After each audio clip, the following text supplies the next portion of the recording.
பிரதமர் நரேந்திர மோடி தனி விமானத்தின் மூலம் டெல்லியிலிருந்து ஆக்ரா சென்றடைந்தார். அங்கு அவர் அனைவருக்கும் வீடு திட்டத்தை தொடங்கி வைத்தார்.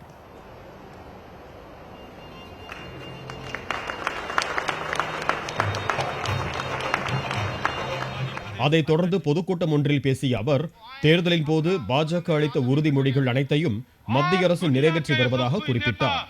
தமது அரசு ஏழைகளுக்கான அரசு என்று கூறிய அவர், ஜன்தன் யோஜனா திட்டத்தின் கீழ் ஏழைகளுக்கு வங்கி கணக்குகள் கிடைத்ததாகவும் அந்த வரிசையில் அனைவருக்கும் வீடு திட்டம் செயல்படுத்தப்படுவதாகவும் தெரிவித்தார். பழைய 500, 1000 ரூபாய் நோட்டுகள் செல்லாது என்ற அறிவிப்பை தொடர்ந்து 5 லட்சம் கோடி ரூபாய்க்கு மேல் வங்கிகளில் டெபாசிட் செய்யப்பட்டுள்ளதாகவும் பிரதமர் கூறினார்.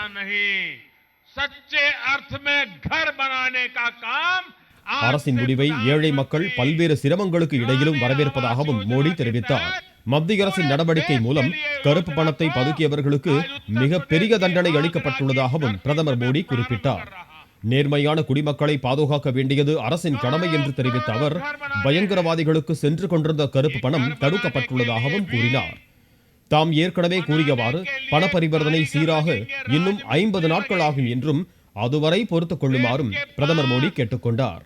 இந்த நடவடிக்கைக்காக மக்கள் செய்யும் தியாகங்கள் வீண் போகாது என்றும் பிரதமர் மோடி உறுதியளித்தார்.